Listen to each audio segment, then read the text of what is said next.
Hey everyone, thank you so much for joining. My name is Jessica Goddard, and I am honored to be your host and moderator today.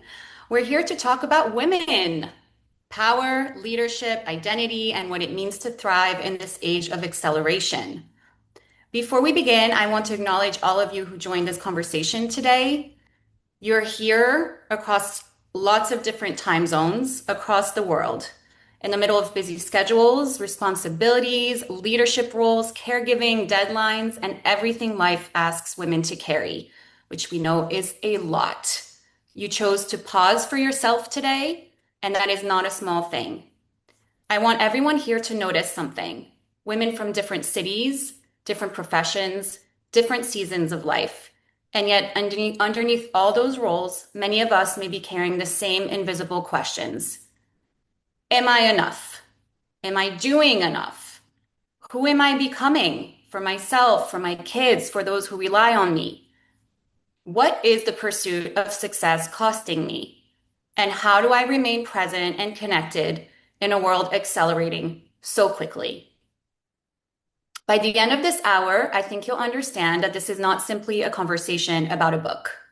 It's a conversation about leadership, humanity, technology, identity, burnout, and power, and what it means to try and keep up in an age accelerating faster than many of us can emotionally process. Today, we're joined by a woman whose work has been changing the way women think about leadership across healthcare, business, education, philanthropy, and now AI. She's a best-selling author, TEDx speaker, healthcare entrepreneur, and founder of the Women's Leap community. Her newest book, Women's Leap: Reclaim Your Power, Lead with Conscious Intelligence, Thrive in the Age of AI, launches today on Amazon and in libraries. Please join me in welcoming the women I've had the honor to look up to and learn from my entire life, the women I am so proud to call my mother, Micheline Nader. Thank you, Jessica. It is a true joy and a privilege for me today to be here with you as we celebrate the release of my newest baby, Women's Leap. What makes this moment even more meaningful is being interviewed by you, Jessica, my daughter, who many women in our community already know from the workshops that we did together, the experiences that we have, and what we have shared over the years. In many ways, this book was written for women across generations. For the woman I once was, and for the woman we are all, and today, and for the daughters who will inherit the future we are all helping shape. So having this conversation with you feels deeply symbolic, personal, and full circle. And being held in the presence of you, all the women besties joining from all over the world, friends, and the community and the tribe that follows this work makes it really a special moment for me. It is as if we're all sitting around a bonfire while a new baby is born, a special one that brings with her some experience that will help us all impact our lives, if we allow her, of course. Well, it does feel deeply personal. So what prompted you to write Women's Leap? So, you know, Women's Leap was not one moment. It was my whole life experience for me and for others. I remember when I went to a writer's workshop at Hay House and I wanted to start to write about personal development. I asked Reed Tracy, he is the co-founder and the CEO of Hay House. And I said, if I write about personal development, would you publish me? He said, maybe not. But if you write about leadership, we will. So I wrestled with this for a while. And I really know that my personal transformation, which I always say for the people who followed my work, that was my parallel life, has informed my leadership more than any leadership course I've ever had. So, yes, I started with the Dolphin's Dance and I ended up publishing with their arm, the Balboa of Hay House, as a first book because I believe that this work is deeply personal first and foremost. It's the accumulation of all these moments where, from the outside, many of us women look successful and maybe look extremely successful, but internally something feels disconnected. I had built organizations, led teams, achieved what many would define as success. Yet there came a point where I realized I had mastered achievement while slowly losing parts of myself in the process. And what surprised me most was discovering how many great women felt the same way. Brilliant women, accomplished women, leaders, entrepreneurs, mothers, executives, women who looked powerful externally, yet internally were exhausted, fragmented, burned out, or questioning their identity and purpose. And at the same time, when I published Leap Beyond AI 13, 16 months ago, I was watching another transformation happen around us, the acceleration of artificial intelligence and exponential technology. And I began asking myself a deeper question. What happens if humanity becomes more technologically advanced but less conscious? What happens if women remain underrepresented in shaping the system that now are shaping the future? And 18 months ago, only 10% of women globally were in the leadership of AI. 15 to 20 are at the top of some companies, but not as CEOs, as real leaders. Although globally, 25 to 30% of women are in the STEM. So that became a turning point for me because I realized this book was not only about women reclaiming themselves personally, it was also about women reclaiming their place in leadership during one of the most important transitions in human history.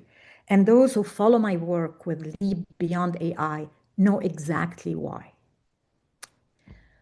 Women like Jo Bolamwini, a young Black woman who was working at MIT at the lab late at night, and literally her face was not recognized by the systems because the data sets had not been trained on diverse faces.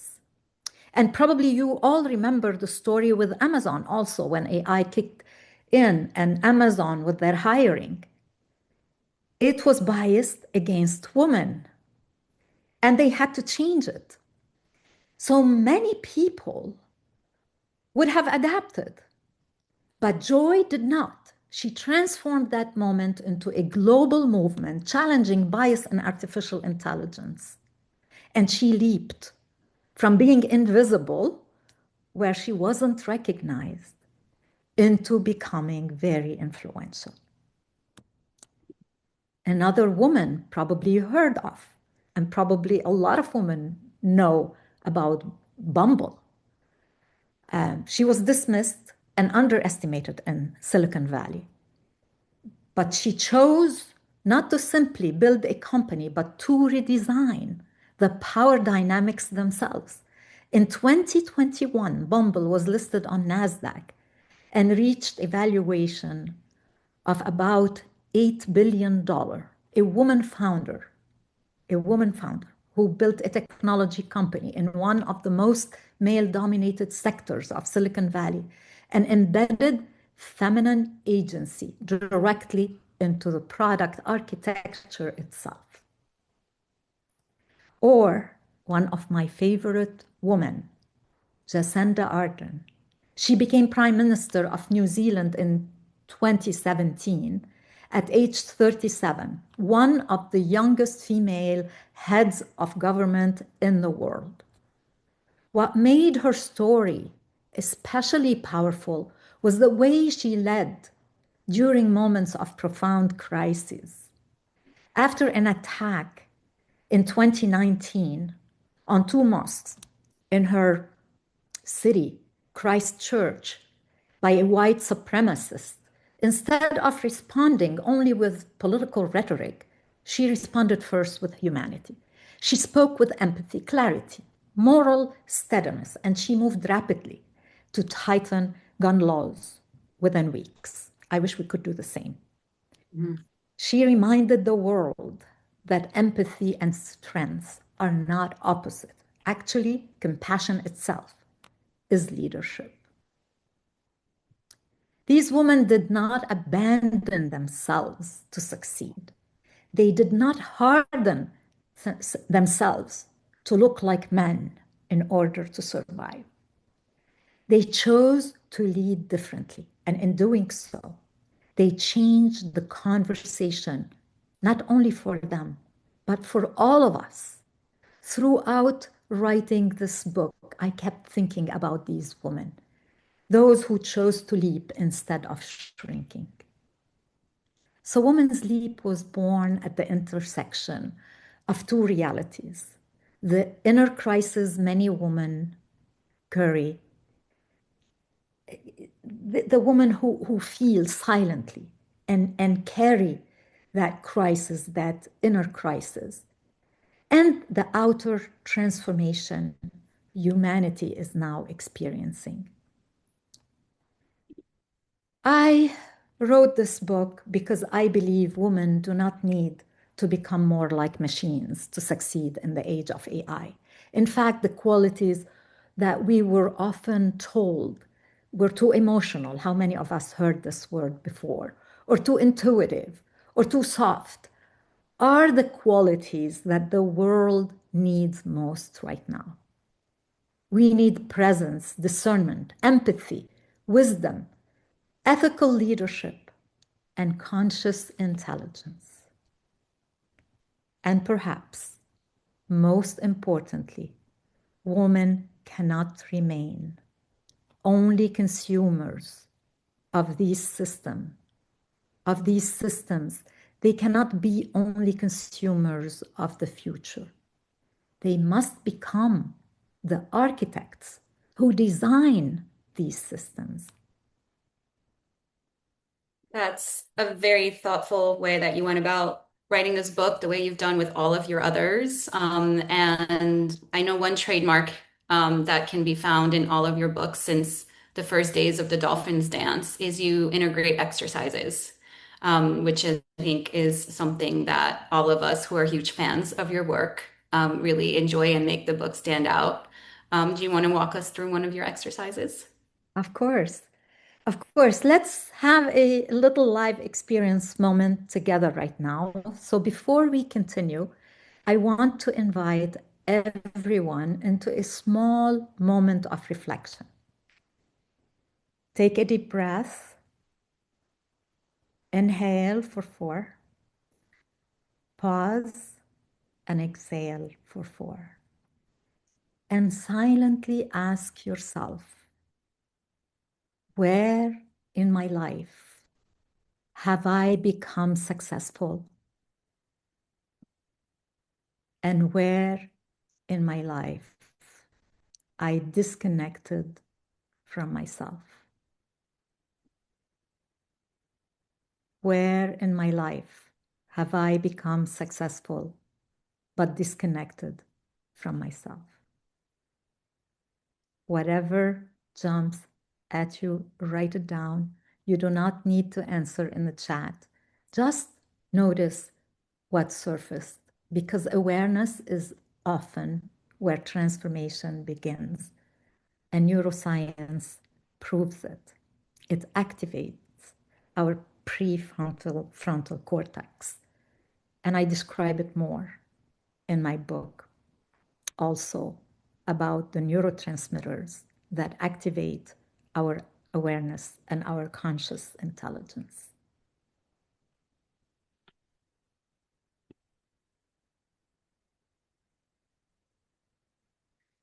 You've written 4 books, as we see behind you, built a healthcare enterprise, and spoken on stages around the world. And yet you describe a moment of profound emptiness at the height of your success.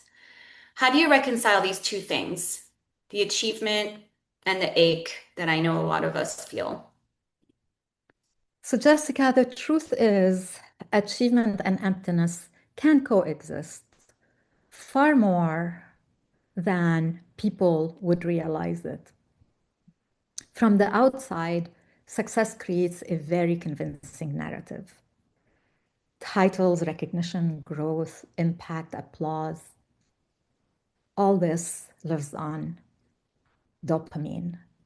And I experienced all of that.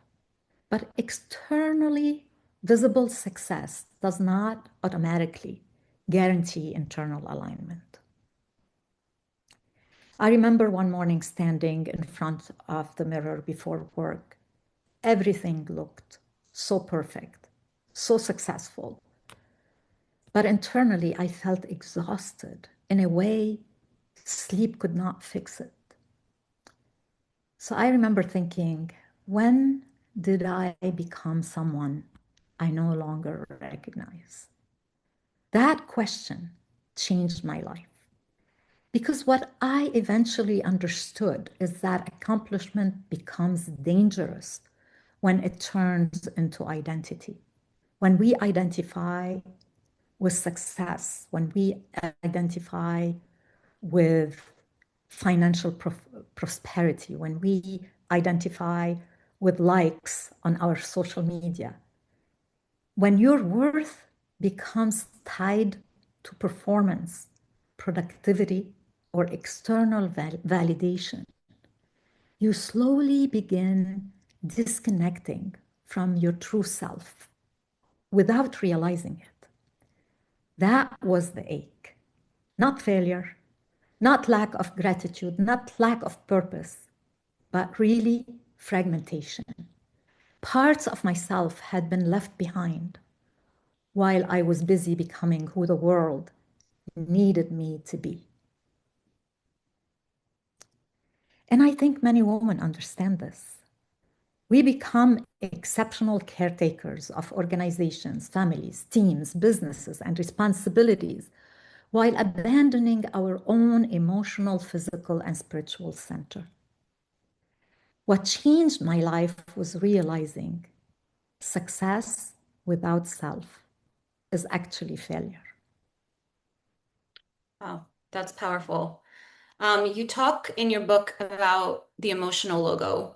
Can you tell us a little bit more about what that is?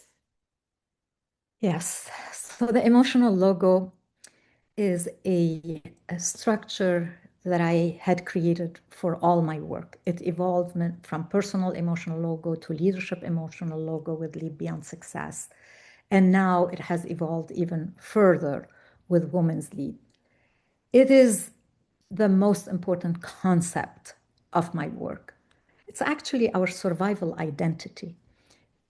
Many of us unconsciously create early in life, not only women, but men as well. But women carry it with a different passion. This internal sentence that slowly becomes, this is who I must be in order to be loved. This is who I must become in order to be valued or accepted. For some women, it becomes I must perform, I must stay strong, I must never disappoint anyone, I must carry everything, I must never fail. For me, it was I must become a superwoman. And eventually, that survival identity becomes our leadership. It becomes our leadership emotional logo. And a lot of you here who connected with me before know how it shows up and it controls our life. You become highly functional, but disconnected from yourself. So I want you to experience something here again. I want to invite everyone into a small exercise. Complete this sentence for yourself. Grab your pen and paper. Don't forget to take a deep breath, which is the foundation also of all my work, because the first answer is the right answer. Don't edit anything, just what comes to your mind.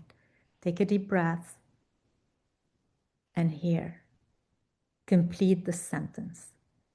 In order to be loved, safe, or valued, I learned I had to complete it, whatever surfaced.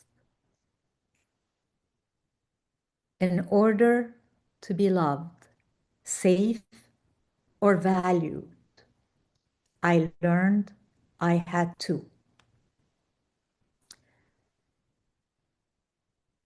Whatever surfaced for you may reveal the leadership mask you are still carrying. And awareness of this mask is the beginning of your freedom. If you feel comfortable, place one word in the chat right now describing what surfaced for you. Not the whole story, one word. Notice what is surfacing, and if you feel comfortable, write it in the chat. And notice as you write it how many women carry similar invisible burdens.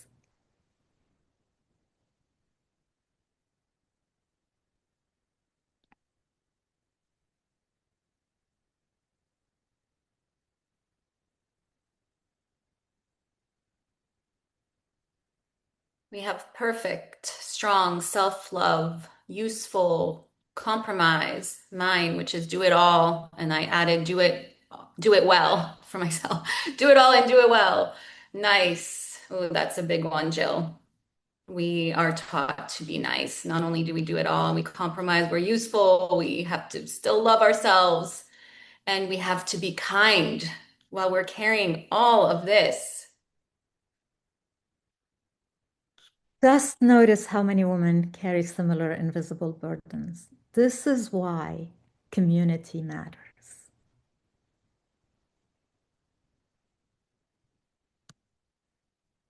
For anyone who didn't have time to complete this exercise, you will get a recording. You can sit with it and do all of these exercises again. So you titled this book Women's Leap. Why a leap? And what is the difference between a woman who takes steps and a woman who leaps? So I talk about leap a lot in my previous work because it's important. And a step is often incremental and is necessary. Really, it is necessary. And this is how we teach our little children, a step at a time. It is safer, it's predictable, but a leap is a jump. A leap is transformational. A leap happens when a woman realizes she can no longer remain who she had to become in order to survive. A step keeps one foot in the familiar, but a leap requires a total jump, a total release. It asks for courage before certainty, trust before proof, movement before even we see where we're jumping. And I think many women are standing at exactly that threshold right now. They know something must change, not only externally, but internally. The way they lead, the way they define success, the way they release power, technology, burnout, identity, purpose, even themselves. I mean, our brain is not wired for this acceleration, this fast, steady acceleration. And there are moments in life when stepping is no longer enough. There are moments where stepping is what is required, but there are moments where we need to leap. And now I think women must leap. That we must. So as you do with all of your books, you've created a free framework for LEAP. So I'd love for you to walk us through this framework the way you would, a woman who you're walking through the door of her own transformation. So, Jessica, I realize that women do not really need another productivity system. We do not need another way to optimize ourselves into exhaustion. We need a new relationship with power, with success, with leadership, with ourselves. That became LEAP. So the LEAP framework is really a journey back to self and then outward into conscious leadership, as I explained in the previous question. Most women try to prosper before they awaken. And now, with the age of AI, we're expecting entrepreneurs in their 20s, and we're expecting some of these entrepreneurs to reach not the status of becoming billionaires, but maybe we're going to have the first trillionaire in their 20s because this is the age of acceleration. But we cannot empower others and empower ourselves if we don't truly lead from here. That's why every hype that is out there with this acceleration may not mean much if we don't achieve the inner alignment. We can build externally before building internally, and that's fine because a lot of us started young, even myself. But if we can build our inner leadership along with our outer leadership, leap begins. Leap begins where all real transformation begins, within. And for those familiar with my work, they know that I work with acronyms, and LEAP is an acronym. So the acronym has evolved with Women's Leap. The L represents lead. Lead is about reclaiming the inner authority. Before a woman leads a company, family, or movement, she must reconnect with herself. It is so beautiful. That reconnection will get you all the freedom in the world. Because survival leadership feels hyper-vigilant, performative, contracted, exhausting. But soul-led leadership feels different. It has clarity, presence, integrity, groundedness, compassion, empathy. It does not mean life becomes easier. No. It means she is no longer abandoning herself in order to succeed. This is what it means. The first leap is inward. Lead from your own And in this section of the book, actually, we go deep into the emotional logo and we crack the mask because the emotional logo is actually our mask. And there are exercises where we go deep into cracking that mask in order for our leadership to become authentic.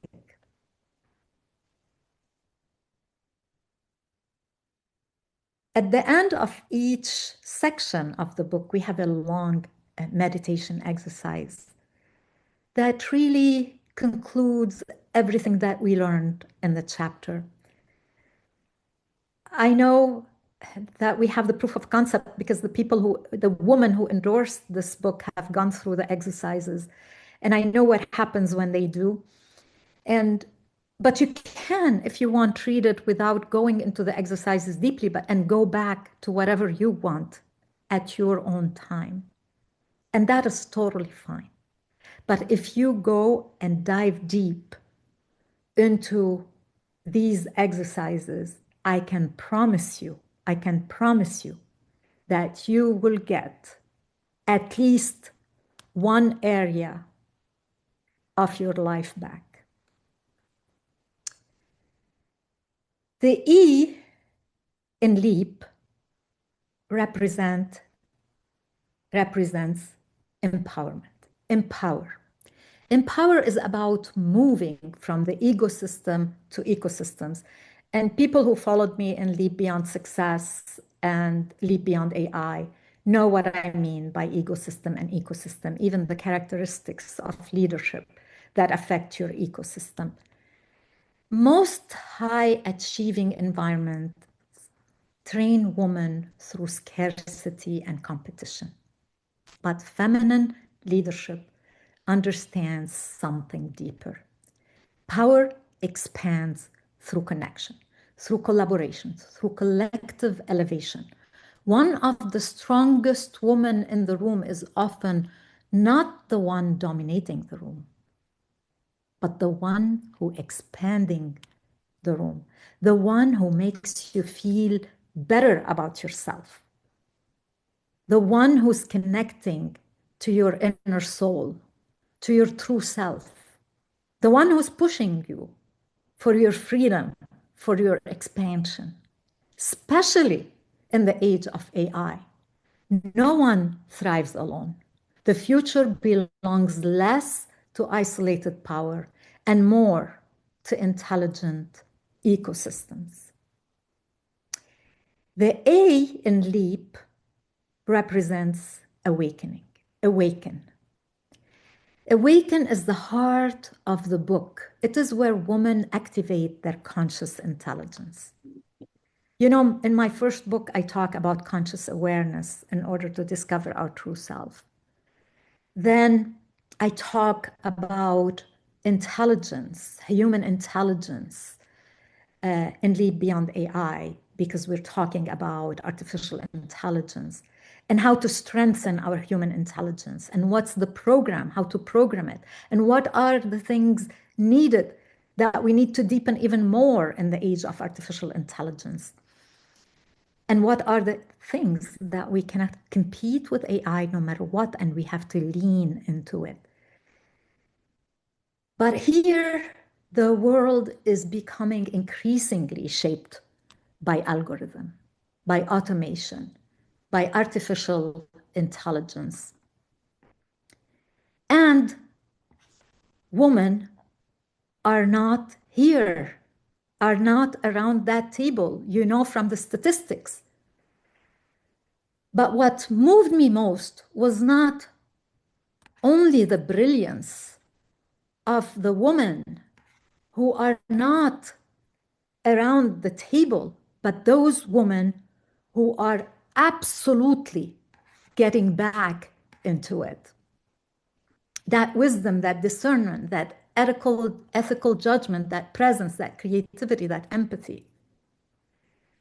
I think often about Dr. Fei Li, one of the leading figures in artificial intelligence. She helped build some of the very foundations of modern artificial intelligence. with ImageNet. I mean, a lot of you know her from ImageNet, that advanced AI's recognition and a tremendous success. Those who follow the AI trajectory or even read Leap Beyond AI, they know that AI started with recognition. Recognition was the first, and then it became more about recognition and reasoning. And now it is about recursive self-improvement. But she was instrumental in shaping AI recognition. But what moved me most was not her brilliance. Of course, her brilliance would move anybody, right? But it wasn't only that. It was the question she has helped bring into the center of the AI conversation. What happens if we teach machines to think, but forget to teach them to care? What happens if technology advances faster than human wisdom? What happens?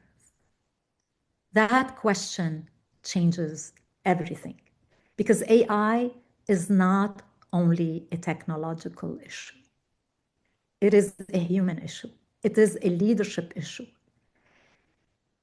a values issue. Awakening means a woman no longer sees herself as disconnected from her future. She claims her seat at the AI table, not only as a technologist, but as a conscious leader, helping shape the values embedded into the system now that are shaping humanity. Because you know that AI does not create values, it amplifies them. And look for my TED Talk that will be published in a couple of weeks, where I talk about it, about AI being the biggest amplifier. It amplifies what we teaches and what we rewarded. And it's time for us to embed what we want. Because if women's intelligence remains absent from these systems, the future itself becomes incomplete. The last P in LEAP is for prosper. And prosperity here in LEAP is not only financial, it is the alignment of purpose, well being, relationships, impact, financial freedom, and the inner peace. Because burnout is not prosperity, fragmentation is not prosperity, disconnection is not prosperity. True prosperity means your outer success and your inner life can still recognize each other. And ultimately, and that we go deeply in that section about prosperity, in the many facets that interest women, from well-being to wellness to health to relationships to the loads that women carry. And believe it or not, they carry more than the other gender in many cases, especially working women and women with young children. Ultimately, in that section, and you get to it at the end, you redefine success consciously instead of inheriting definitions that were never designed for you in the first place. We have to stop being consumers of a system that was not created for us. We have to become the architects of this future because this future needs us. Your kids need the future that you're gonna design. That's really beautiful. For everybody on the line, I'm going to recap. So we have L for lead, we have E for empower, we have A for awaken, and P for prosper. And you can get context through this recording and also by getting the book and kind of getting a recap of what each acronym means. So there's something in the book that you say that I love and that I'm very glad you trademarked because it's going to get stolen otherwise. The greatest danger is not artificial intelligence, it is artificial humanity. What do you mean by that? So, yes, Jessica, you know how this word came to birth, actually. And if I may, I can tell the little story, even if it's going to be repeated in my TED Talk, because I coined the word artificial humanity after a text exchange that you and I had. And in that, it was a, if I may say, because we're among women here, um, that it was a heated text exchange one day. And I was measuring every word. I was like editing every word I said. And, and amplifying it. And I wanted it to sound right, to land right. And you asked me in that text, and I remember exactly where I was. You said, Mom, is that you or is this AI? And that was a reckoning because indeed I had edited my text through AI. And you could tell that it wasn't me. I probably, while editing my text, I maybe carved out that emotional thing that comes out that you picked on. And that moment became so important to me because I realized that artificial humanity is not about machines becoming human. It is humans who become mechanical, one optimization at a time. Artificial humanity is the moment human beings begin thinking, deciding, and leading more like machines. When efficiency replaces wisdom, when optimization replaces humanity, when speed overrides reflection, AI itself is not evil. It's great. It creates abundance. It can do things that we can never imagine. It is amplification. Technology does not invent values, as I said, it scales them. And this is why leadership matters so much right now. The defining question of this era is no longer simply what can intelligence do? It is who governs intelligence before it governs us. And we better have a say in that. I truly believe something is happening among women right now. A quiet awakening. Women are no longer asking only, how do I succeed? We are beginning to ask more important questions. How do I lead consciously? How do I stay whole? How do I shape the future without losing myself inside it? And perhaps most importantly, how do we do it together?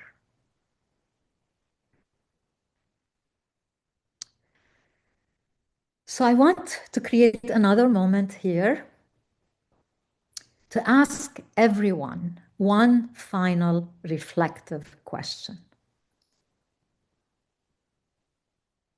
Please write it down. What is one area of your life where you know stepping is no longer enough? Where you know it's time to leap? What is one area of your life where you know for sure right now that stepping is no longer enough? Where you know it's time for you for a big change, a big transformation. You can place one word in the chat if you feel called to.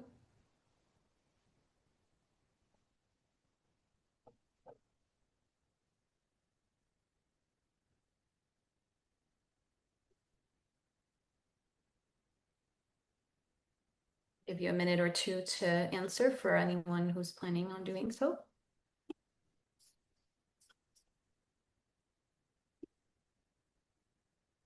It could be in your professional life to reclaim your voice. It could be in your personal life to stand up for yourself.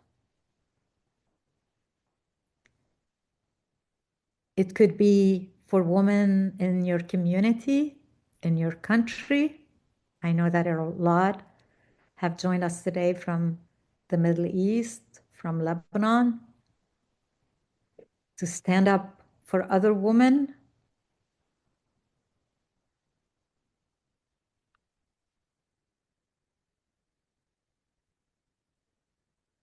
Yes, I read Shireen's, yes, from a son who was diagnosed with autism to moving out of Lebanon. And I know how you people have, like me, had to flee that country. Melanie leaving corporate. Yes, and I had so many people who, the people who endorsed Women Leap and some people who had the first chance. Yes, and Leila, your health issue that informed you how to become a whole. So appreciative of all your participation in here. So many women have, one woman has left her CEO position. And as I was telling Sophia's stories, and you'll read it in the book, she said, it's me. Or Maureen's story, another one who shed her mask when she read the Maureen story. Notice these words, the courage, the quiet truth in this room. This is how movements begin, not with noise, but with awareness. This is where we activate our serotonin. This is how we activate our oxytocin from within. Erica, stepping up in a management position. Sometimes we feel like we're not worth it, we're not enough. And yet we step up to the plate. Thank you. Yes. And you will see so many women's stories and so many. And even Maureen, I could tell, Jessica, you were with me in that workshop, in that story that I tell in the book, and so poignant, so poignant. So this is the moment. This is our moment. And Rachel, stop worrying. I'm not ready for a seat at the leadership table. That's the voice that's stopping her. And Rachel, I know you, and I know you're the best, most compassionate leader. And without you, our board does not have a chance to be successful. Thank you. And thank you to everybody for sharing here on the chat, and for those of you who didn't share and who, wrote down something for yourself to keep. I hope that this was helpful. So we are kind of nearing the end of our conversation here, sadly. So Micheline, before we close, what do you hope this book ultimately becomes? I would hope that Woman's Leap would become what is intended to become. It was never meant to be only a book. You know, we experience Woman's Leap. That's why this webinar is a little glimpse of being experiential. It was meant to become a living conversation, Jessica, a conscious leadership movement, a community of women helping shape the future together. Every month inside the Women's Leap experience, we will gather for chapter deep dives, transformational exercises, AI and leadership conversations, Q&A sessions, conscious leadership practices, and real conversation about how we live this work together. One of the deepest realization I had while writing this book is this: women heal differently in community, not only through information, but through recognition, through hearing, me too, through hearing, I understand you, through hearing, I'm here for you, through hearing, I thought I was the only one. And if this conversation resonated with you today, I invite you to continue the journey with us. And for everyone joining us live today, Women's Leap is now officially available on Amazon. So grab your copy, grab copies for all the amazing women in your life. For the next 48 hours, anyone who purchases the book will receive 2 complimentary months inside the Women's Leap community experience that Micheline was just describing. And after posting a review on Amazon, your complimentary membership will be extended to 3 full months. Inside the community, women from around the world will continue these conversations through monthly gatherings, leadership reflections, discussions about AI and humanity, transformational exercises, and a supportive ecosystem of women choosing to leap together. Essentially, how can we all just be humans in this world together? We'll place the Amazon link and community information in the chat now. And we really hope this was a helpful conversation for you, that you'll get the book and continue the conversation with us in these monthly gatherings. Yes, thank you for everyone who's sending these beautiful messages. So one of the most meaningful ways you can support this movement is by starting with purchasing the book. And after you read it, leave a review, because reviews amplify ideas. They help other women find this work, and they help this conversation reach the woman who may need it most.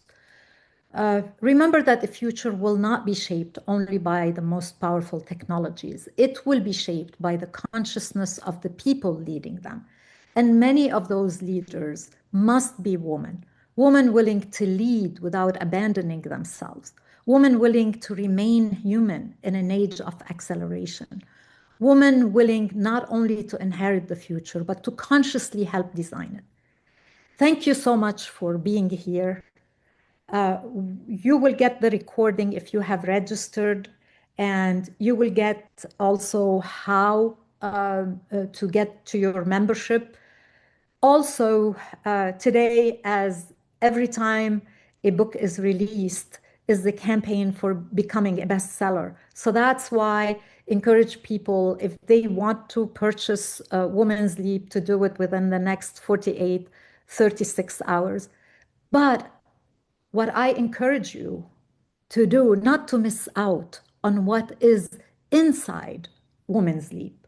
Really, the best gift you can give any one woman you care for in your life from all generation is to hand her what is equivalent to her breakfast or her lunch of a lifetime transformation. I trust that you also will see in it something that is for you, which is my hope. I write for impact, for my ecosystem. And thank you so much for being here. Thank you so much for participating. Thank you for showing up for yourselves. And thank you for choosing to leap. Thank you. And I can't think of a better crowd to hold the baby today and release it to the world. Thank you.